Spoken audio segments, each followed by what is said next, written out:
Hello guys! So ayan na nga, dito na naman tayo for today's video. Ay ituturo ko sa inyo kung paano nga ba mag-transfer ng iyong earnings from TikTok Shop to your GCash account. So ganyan lang kasimple yung ating gagawin. So tara, samahan niyo ako. Step by step tutorial. Let's go!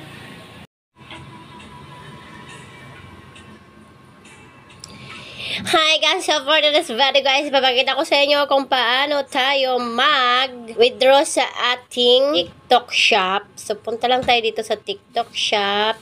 Kailangan withdrawin na natin yung ating kaperahan, maliit man ito o malaki, kasi wag daw tayo mag-ipon dito sa TikTok shop. May mga violation. Press yung sahod natin. Tapos, click the earnings, yung may dollar sign. Ayan. So, ang available balance ko is 237.62.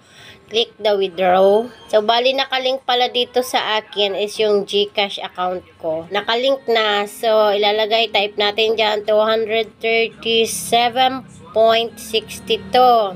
Withdraw. So, ayan, GCash ko, tama. Withdraw. Service fee niya 5. Receiving ko is 230. Confirm to withdraw.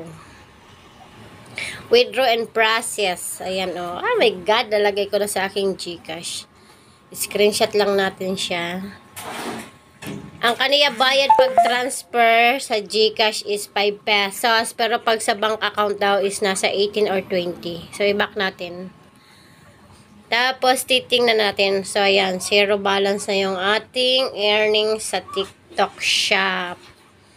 Ganun lang siya guys, kadali yung ating pag-withdraw. Tingnan natin doon kasi parang may nag-text sa akin. Ito na siguro yon.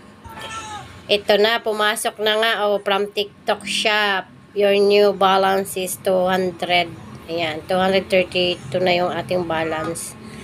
Ayan, legit. Napasok at na-withdraw na natin yung ating kaperahan sa TikTok.